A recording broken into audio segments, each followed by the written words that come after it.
belajar Quran, dia akan merusak dirinya. Kalau kita lihat surat Al-Baqarah 205, idza tawalla sa'abil ardi liyufsida fiha wa yahlikal harsa wan nasla. Bagaimanapun bentuknya pasti itu. Kalau manusia menolak Quran, tidak belajar Quran, sa'abil ardi, hidup di bumi hanya membuat kerusakan. Kerusakan bagi dirinya, keturunannya, alam semesta. Cuman manusia tidak pernah sadar. Nah, itu babak pertama di dunia sedang melakukan kerusakan. Terus Allah ancam, qul innal mautal ladzina tafiruna minhu fa innahu mulaqikum. Al-Jumat ayat 8. Tsumma turaduna ila amil ghaib wa syahadah fa yunabbiukum bima kuntum ta'malun. Jelaskan oleh Muhammad, siapa saja hidup di dunia silahkan menurut keinginanmu, hawa nafsu. Tapi kemanapun kamu lari, ujungnya mati. Dan kembali dipertanyakan rancangan pasti Allah. Untuk mempertanggungjawabkan apa yang telah diwujudkan selama hidupnya. Sehingga tempat kembali ruh tadi ada dua.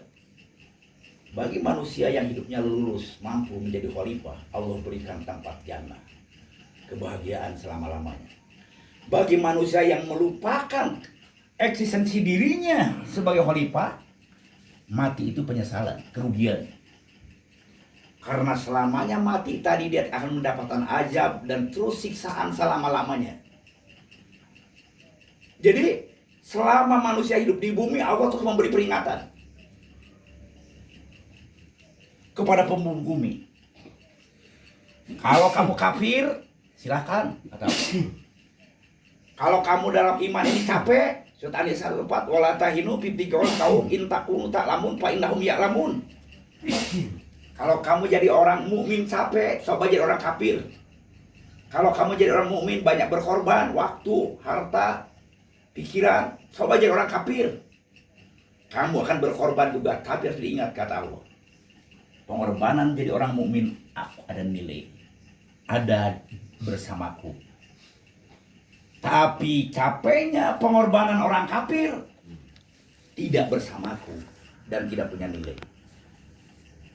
Jadi orang mukmin pasti mati, jadi orang kafir pun pasti mati. Bagi manusia yang menggunakan akal sehat, qalbus salim, hidup di bumi yang pasti memilih iman. Tapi karena manusia tadi tidak sadar, terjebak oleh sajaratul hudi, yang dia pikirkan cuma perut, hawa nafsu, bukan berpikir dia bagaimana sebagai khalifah Allah di bumi ini, maka tidak akan mendapatkan perbaikan hidup apapun di bumi ini.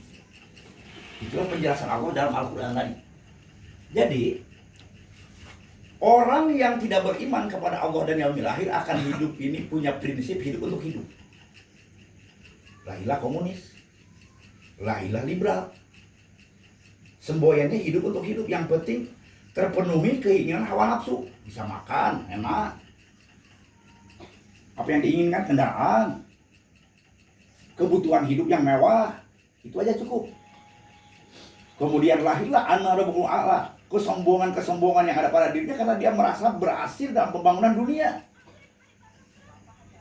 Itu hidup hanya untuk hidup.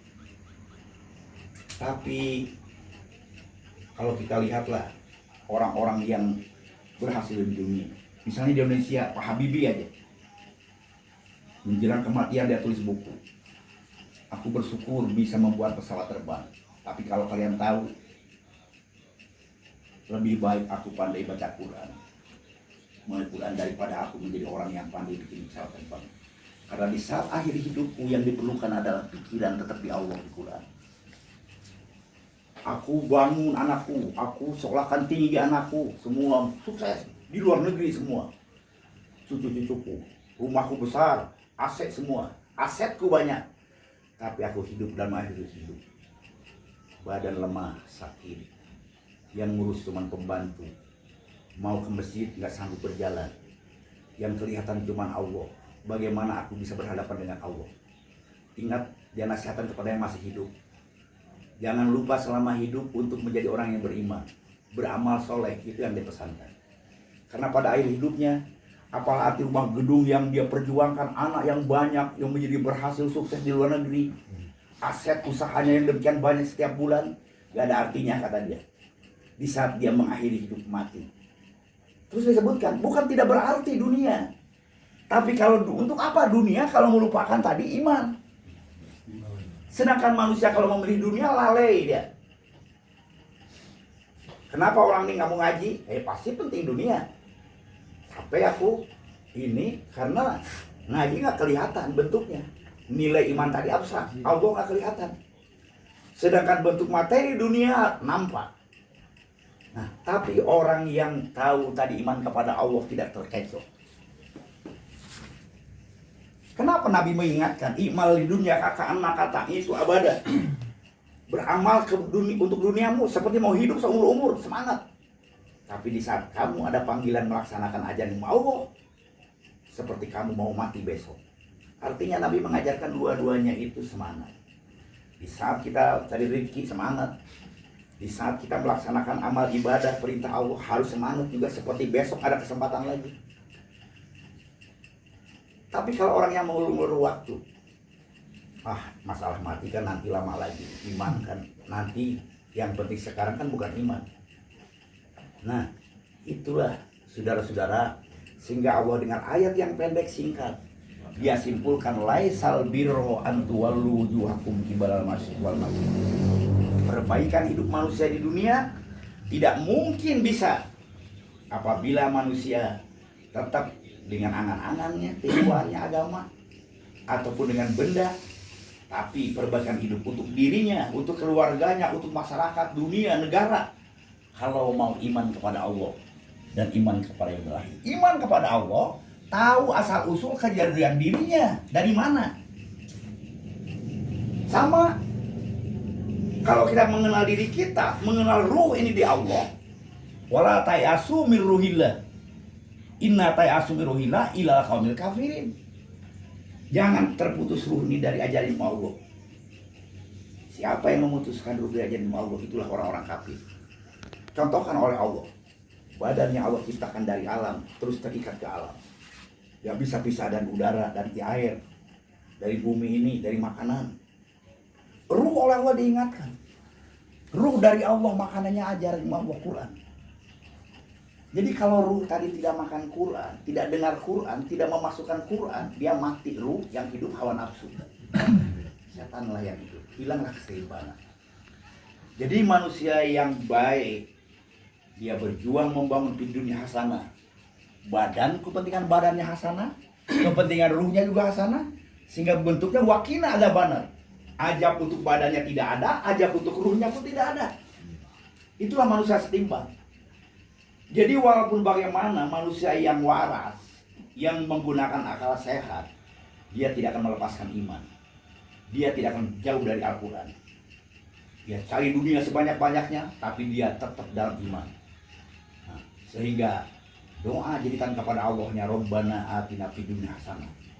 Beri kemampuan membangun dunia itu yang indah, yang sukses, harta yang banyak, tapi berikan kemampuan untuk mewujudkan akhirat juga, Quran yang hasanah, sehingga dua-duanya selamat dari azab dunia dan akhirat.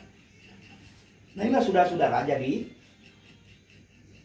kalau para Rasul Allah dahulu tadi bisa membawa manusia karena dibina, diajarkan oleh Rasul tadi iman dan kematian yang berakhir.